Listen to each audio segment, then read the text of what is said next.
नमस्कार मित्रांनो, सह्याद्री विथ महेंद्रमध्ये आपलं स्वागत आहे. मी महेंद्र.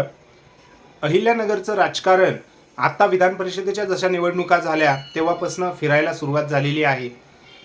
अहिल्यानगरच्या राजकारणाचा इम्पॅक्ट हा महाराष्ट्रभर होतो हे आपण आधीही बघितलंय. त्याला कारण म्हणजे ज्येष्ठ नेते राधाकृष्ण विखे पाटील यांचं असलेलं सहकार क्षेत्रातलं प्रभुत्व आणि त्यांना लाभलेला वारसा. म्हणजे जवळपास आता सुजय विखे पाटील हे चौथ्या पिढीत ते राजकारणात आहेत अहिल्यानगरमध्ये. आणि त्यातून त्यांनी जे काही गोष्टी घडल्या, कारण लोकसभेला आपल्याला आठवत असेल सुजय विखे पाटील यांचा पराभव झाला होता. राष्ट्रवादी काँग्रेस शरद पवार गटाचे निलेश लंके यांनी त्यांचा पराभव केला होता. त्या पराभवानंतर जे अहिल्यानगरच्या राजकारणात सुजय विखे पाटील यांनी जी लीड घेतली, जो मॅच्युरिटी दाखवली आणि त्या पद्धतीने आता त्यांनी जे विधान परिषदेमध्ये गोष्टी घडून आणलेल्या आहेत अहिल्यानगरच्या राजकारणात, त्याचीच बक्षिशी म्हणून त्यांना ऑलरेडी भाजपने उत्तर महाराष्ट्रात त्यांना भाजप उपाध्यक्षपद देण्यात आलेलं आहे.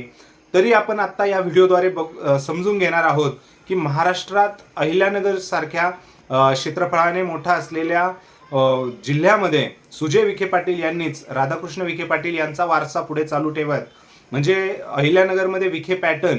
कारण भरपूर लोकांना आपण जर विचारलं तुमचा पक्ष कोणता, तर ते फक्त विखेच बोलतात. कारण त्यांना ना भाजपशी घेणं आहे ना राष्ट्रवादी काँग्रेसशी. शेवटी जिकडे राधाकृष्ण विखे पाटील घराणं तिकडेच आम्ही, असं सहसा ओपनली लोक तिथले बोलतात.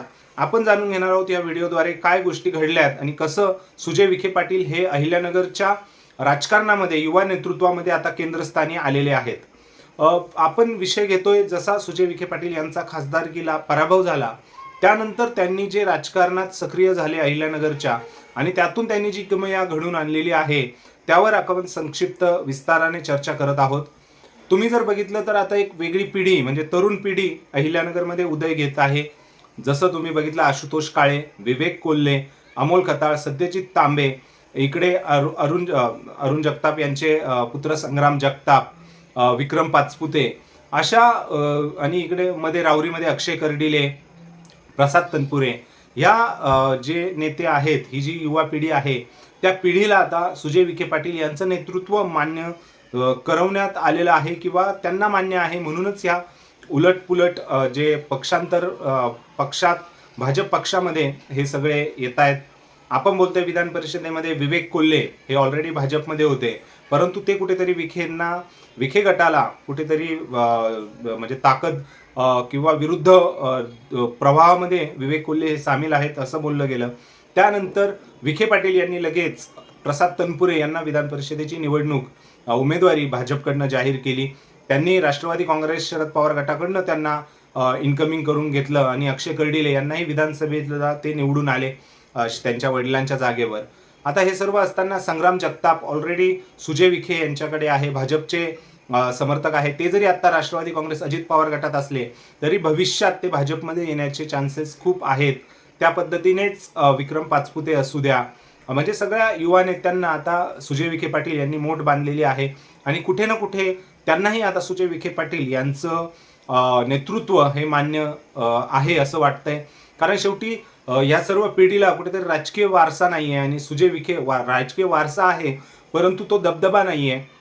पण सुजय विखे यांना राधाकृष्ण विखे पाटील यांच्या स्वरूपात एक चांगलाच दबदबा आहे. राधाकृष्ण विखे पाटील अहिल्यानगरमध्ये सगळीकडे त्यांचा दबदबा आहे आणि त्याच धर्तीवर सुजय विखे पाटील हेही आता पूर्णपणे आपलं वर्चस्व सिद्ध करण्यात यशस्वी होत आहेत का? कारण आता ते एकटेच माजी आहेत, बाकी सगळ्यांचं पुनर्वसन झालंय. राम शिंदे असू द्या, जे निवडणूक पडले होते, विवेक कोल्हे असू द्या, निवडून लढलेच नव्हते, परंतु सगळ्यांचं राजकीय पुनर्वसन झालंय. परंतु सुजय विखे पाटील यांचं राजकीय पुनर्वसन अजूनही झालेलं नाहीये. कारण त्यांचं लक्ष जरी शेवटी म्हणजे अहिल्यानगरमध्ये बेसिकली जेव्हा आपण खेड्यापाड्यात जातो तर ह्याच राजकारणाच्या गप्पा आपल्याला पाहायला मिळतात की राधाकृष्ण विखे पाटील हे राज्यात आहेत तर सुजय विखे पाटील हे देशाच्या राजकारणात राहतील. जोपर्यंत राधाकृष्ण विखे पाटील राज्याच्या राजकारणात आहे, सो निश्चितच सुजय विखे पाटील यांनी पुढची जी लोकसभा आहे ती लढवणार आहेत. आणि त्यांच्या विरुद्ध जे निलेश लंके होते, म्हणजे त्यांनी ज्यांचा सुजय विखेंचा पराभव केला होता, त्यांना पुढच्या पंचवार्षिकमध्ये ज्यांनी ज्यांनी ताकद पुरवली होती त्या सगळ्यांची ताकद काढून घेण्याचं काम हे सुजय विखे पाटील यांनी केलेलं आहे. निलेश लंके यांना आता सपोर्ट करणारं बोटावर मोजण्या इतक्या गोष्टी आहेत, म्हणजे सपोर्टर्स आहेत राजकीयदृष्ट्या प्रलब्ध असलेले. कारण प्रसाद तनपुरे असू द्या, यांना परत इकडे घेतलेलं आहे सुजय विखे पाटील यांनी भाजपमध्ये. विवेक कोल्हे हेही आता विधान परिषदेला त्यांना हे मिळालेली आहे उमेदवारी. सो भाजपकडनं ते एवढ्या उघड विखेंना विरोध करू शकणार नाही आहेत, हेही दिसतंय. सो निश्चितच पुढच्या लोकसभेच्या निवडणुकीच्या दृष्टीनेच सुजय विखे पाटील यांनी निलेश लंके यांना कुठेतरी त्यांची राजकीय ताकद कमी करण्याचं काम केलेलं आहे, हेही आपल्याला मान्य करावंच लागेल. शेवटी सुजय विजय विखे यांसारखा धूर्त आणि शेवटी राजकीय वारसा लाभलेला नेतृत्व हे निश्चितच अहिल्यानगरमध्ये किमया घडवतंय, भाजपसाठी प्रयत्न करतंय आणि तेच पुढे ते करत राहील. त्यातूनच त्यांची राजकीय ताकदही आपल्याला वाढताना नजीकच्या काळामध्ये दिसेल. शेवटी मित्रांनो, तुम्हाला काय वाटतंय? अहिल्यानगरमध्ये सुजय विखे पाटील एवढे सक्रिय झालेत आणि त्यांनी ही जी युवा शक्ती आहे त्या सर्वांना आपल्याकडे खेचलं आहे.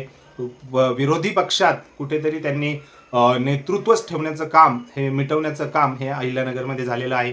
तसं बघितलं तर आता फक्त निलेश लंके हेच कुठेतरी विखे कुटुंबियांविरुद्ध अहिल्यानगरमध्ये उभे आहेत आणि त्या उभे असण्यामुळेच म्हणजे पुढं फ्युचरमध्ये जेव्हा लोकसभा निवडणूक येईल, कारण त्याच्या आधीच निलेश लंके यांनी एक बाईट देताना बोलले होते की आता लोकसभा निवडणूक लढवण्याची आपली म्हणजे लढू की नाही आपल्याला माहीत नाही, कारण ऑलरेडी मी लोकसभा निवडणूक लढून जिंकून आलेलो आहे, मला जे प्रूव्ह करायचं आहे ते मी केलेलं आहे, हे असं त्यांचं वक्तव्य होतं.